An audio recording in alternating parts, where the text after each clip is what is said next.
right, and we are back here on the GSMC Football Podcast. And for the final part of the show, we are going to take a look at the remaining late window games in the NFL for this weekend. And we got the Broncos and the Raiders and the Cardinals and the Seahawks. So we'll start off with the Broncos and the Raiders. So the Raiders are 2-8. It's been a lost season for them. It really has. Sorry, my dog just started barking. I thought they were going to be a little bit better. I was hoping that Antonio Pierce would be, the guy. And, it just looks like he could be one and done. Who knows? It has really been a lost season for them. Because I thought, last year, they beat the Chiefs on Christmas. It seemed like things were turning around for them. But, things are kind of back to square one. Now, you got Tom Brady as a part-time owner, so maybe, that helps. And who knows? We can maybe see Shedeur Sanders get drafted there, because that's also another possible spot for him is Vegas. But, yeah, it's been a rough year for them. Now, there's some things to like. You got Brock Bowers, who looks like he's going to be a good player for them. But there's still a lot of work that needs to be done with this team. Look, I didn't have them making the playoffs or anything, but, I had them winning 8 games, and, they are not going to come close to that. But, on the other side, you got the Broncos who are playing really good football. And Bo Nix has looked really good. He's looked better and better each week. He's got 14 touchdown passes to 6 picks. 2,275 passing yards. And, I said Jane Daniels was in the lead for Offensive Rookie of the Year. I think you might have to say it's probably Bo Nix. And especially, we might see both teams in the playoffs. But, the fact that the Broncos have a chance to make the playoffs when I really just did not have any expectations for them this year. I didn't think they were going to win that many games. But you got to give them a lot of credit. You got to give Sean Payton a lot of credit. He got his quarterback, and they're playing well. And this team's only going to get better. This team is only going to get better, and they've come a long way, the Broncos, since that game against the Dolphins last year where they gave up 70 points. Now going into this game, the Raiders are at home. They're 6-point underdogs, but the Broncos are the better team here. I think the Broncos cover this number. I think the Raiders, they kind of packed it in. They were competitive against the Dolphins, but, I just think the Broncos, like I said, better team here. And, Bo Nix is playing really well. I think the Broncos win and they cover this number. I think they win by at least a touchdown here. And they improve to 7-5. And, like I said, they're sitting in a good spot right now. The Chargers, both those AFC West teams, besides the Chiefs. Who would have thought that at the beginning of the year we were going to see 3 AFC West teams make the playoffs? Probably would have said 3 AFC North teams. Now, we're probably going to at least get 2, but we really only thought the only AFC West team making the playoffs this year was going to be the Chiefs. Now, things are not set in stone yet, but we're kind of heading towards that. So I do like the Broncos to win and cover the 6-point spread. Then we got the NFC West. Going to match up there between the 6-4 Cardinals, the first place 6-4 Arizona Cardinals, against the 5-5 Seattle Seahawks. Seahawks coming off of that win against the 49ers at the end. Cardinals coming off of a bye week. This game is a home game for the Seahawks. This one's a tough game to pick. This one is a tough game to pick. Both quarterbacks have been, decent this year. Geno Smith, he has 11 touchdowns to 11 picks, but he does have almost 3,000 yards passing. Kyler Murray has 12 touchdowns to 3 picks. He's been solid this year, and he's played a big part in why the Cardinals have improved this year. Last year, missed most of the year. And, had he played the whole season, who knows what record the Cardinals want to finish with. But, you kind of figure that the Cardinals were going to finish with a better record this season with him playing the full year. And that's what's going to happen.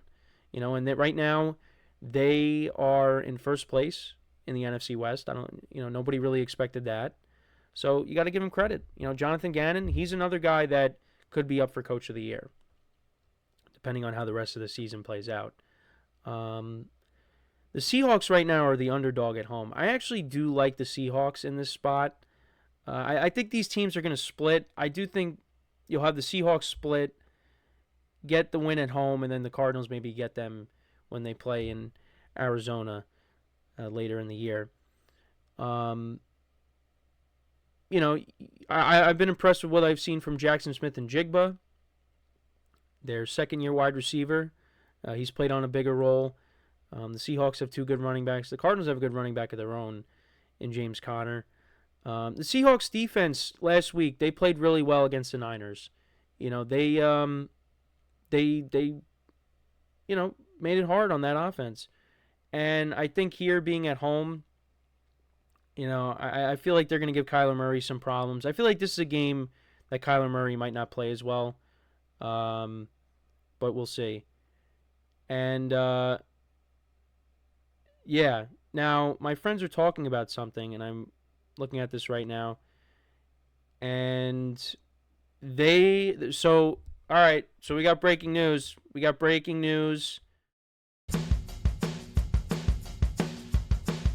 So remember how I said they had Daniel Jones playing safety? So John Mara just released a statement, the owner of the Giants, and he said, in regards to Daniel Jones, Daniel came to see me this morning and asked if we would release him. We mutually agreed that would be best for him and for the team. Daniel has been a great representative of our organization, first class in every way. His handling of this situation yesterday exemplifies just that. We are all disappointed in how things have worked out. We hold Daniel in high regard and have a great appreciation for him. We wish him nothing but the best in the future.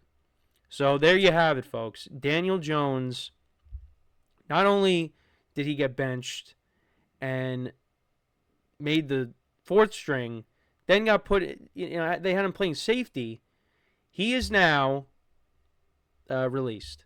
And it was under his request, which I don't blame him at all for that, because the media did ask him if he was going to stick around the team with his benching, and he said that, he didn't give a definitive answer.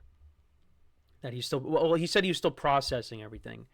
So I think this was right for him. Get a head start on, okay, all right, my camera is acting up and now making a weird face here. But this was I think this was the best. Just get him out of there, because, there's just no point. With him being the fourth string and you're having him, play safety in practice. I mean, what are we doing? But I'll have more things to say about it on Monday. But that's I'm a little bit surprised that this happened. I thought he would still at least be on the team. I mean, obviously, I knew they were gonna part ways with him at some point. I just didn't think it was gonna be at this very moment. But no, they move off of Daniel Jones, and now he's officially released. And I'm really curious to see where he can end up. Where could he go? There's definitely going to be a team that does pick him up. And you know what? It would not surprise me if he ends up going to another team and playing well and pulling a Geno Smith, who we just talked about, and Sam Darnold. He's just got to be coached properly. So my dog continues to bark. Apologize for that. She's been good lately, but, I don't know what she just, sometimes it's like, well, I mean, she hears things that we might not hear, but it's just, to us, it's like you're barking at nothing. So, but yeah, Daniel Jones officially released by the Giants. We'll get into that more next week. So to kind of just run through the picks again. So I got the Buccaneers, I got the 49ers, I got the Chiefs, Vikings, Texans, Lions. I got the Patriots covering against the Dolphins, Commanders, Broncos. I got the Seahawks. I got the Eagles. And then, of course, we'll preview the game between the Ravens and the Chargers, the Horror Bowl, on Monday. But yeah, so some breaking news before we ended the show here. And I guess like maybe you kind of figured after the letter that he read to the media that it was going to happen. Um, but yeah, it was the right move for both sides that he ended up getting released. Because I mean, what they had him going through in practice, I mean, that was, in a way that was pretty disrespectful. He did his play on the field did not equal, his attitude and, his hard well his dedication, um, and just the kind of attitude that he had. You know, he tried his best. It's not like he took plays off and you know wasn't a hard worker. He was a hard worker. It's just the play didn't reflect on the field.